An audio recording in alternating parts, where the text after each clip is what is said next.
Bonsoir, toujours sur le forum CXP Group 2015 en présence de Pierre-Marie Lehuchet. Bonsoir, vous êtes le président de Berger Levrault, un des grands éditeurs français de progiciels. Vous pouvez nous présenter en quelques mots votre activité ?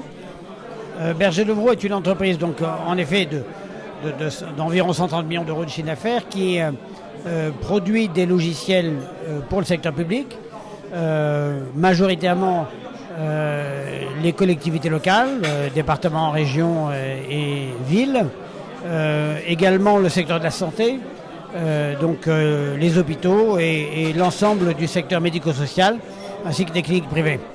Alors le paradoxe, c'est que c'est une entreprise qui est aujourd'hui à la pointe de la technologie, mais qui a ses racines qui remontent au milieu du XVe siècle, c'est ça, avec l'invention de l'imprimerie. En effet, l'origine, et nous en sommes fiers, l'origine de Berger Levrault remonte au XVe siècle à la naissance de l'imprimerie.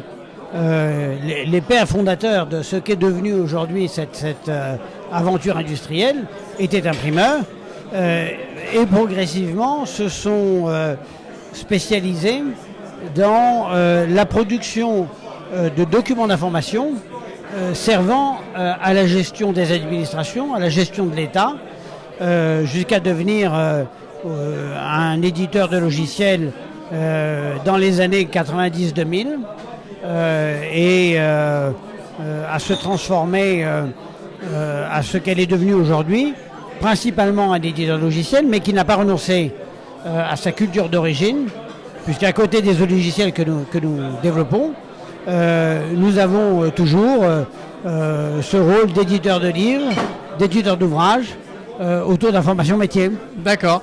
Alors avec un chiffre d'affaires, je crois, de l'ordre de 130 millions d'euros, vous êtes aujourd'hui dans le top 10 français, selon les classements Avdel ou Truffle.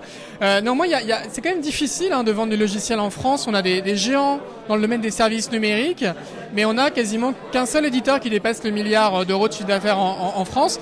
Pourquoi c'est si compliqué d'être un éditeur français ? Alors, je pense qu'il y a plusieurs raisons et j'ai un point de vue là-dessus. Peut-être que ce point de vue n'est pas partagé par tous mes confrères. Le premier sentiment que j'ai, c'est qu'en France, le principe de mutualisation n'est pas un principe formidablement partagé. On reste quand même avec une culture un peu individuelle, d'individualisation. Donc on veut du code sur mesure, on n'a pas envie de le partager ? On fait du code sur mesure. Je ne sais pas qu'on n'ait pas envie de le partager, parce que je crois que de ce point de vue-là, on est généralement assez fiers, nous Français, de nos réalisations, mais on a plutôt le sentiment que chacun d'entre nous est capable de produire l'outil le plus pertinent pour la mission qu'on a à accomplir. Et donc on veut le définir soi-même, on veut le designer soi-même. Je crois que c'est la première raison qui fait que nos entreprises françaises n'ont pas la taille des entreprises anglo-saxonnes. La deuxième raison, c'est qu'on a des entreprises de services qui sont de très grande qualité, qui occupent très bien le terrain, en France et à l'international, dont on est d'ailleurs généralement très fiers, et que naturellement elles font leur métier. Voilà. Je crois qu'il y a une troisième raison. Quand un Américain développe un nouveau produit ou un nouveau logiciel, il pense global immédiatement. Voilà, il pense tout de suite que son logiciel va équiper tous les pays du monde. Nous, Français, notamment dans les métiers que je connais bien, quand on développe un logiciel, on commence par le développer pour les gens qui sont dans son jardin, peut-être dans sa paroisse, sans doute dans son canton, rarement au-delà. Et on est très content avec ça. Voilà. Donc c'est un manque d'audace. Est-ce que des technologies comme le cloud vont simplifier cette conquête de l'international qui aujourd'hui serait le point faible des éditeurs français ? C'est une opportunité incontestable, à la condition que l'environnement sur notre bonne terre de France y soit favorable. Mais évidemment, c'est une opportunité incontestable et je suis totalement convaincu qu'on va voir émerger, grâce à la très grande capacité créative, c'est un paradoxe, que nous avons en France.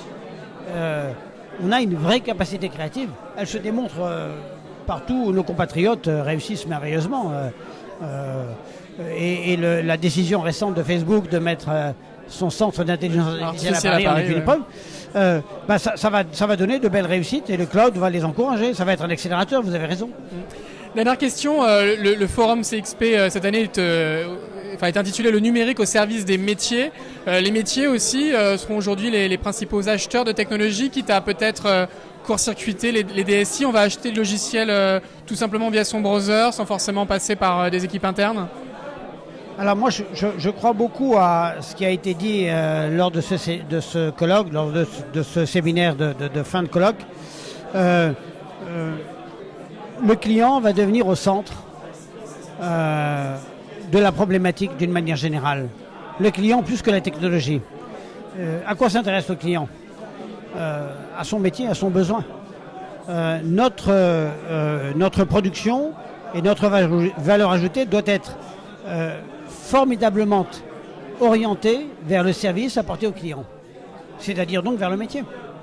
Alors nous, Berger-Levrault, on a une donnée de base qui est que nos logiciels sont fortement guidés par la réglementation qui guide le métier quotidien de l'ensemble de nos clients, collectivités locales, hôpitaux, maisons de retraite, ou nos clients privés qui participent au service public, notamment dans le secteur de la santé. L'idée d'intégrer le métier dans notre produit, c'est une idée native, fondamentale pour notre métier.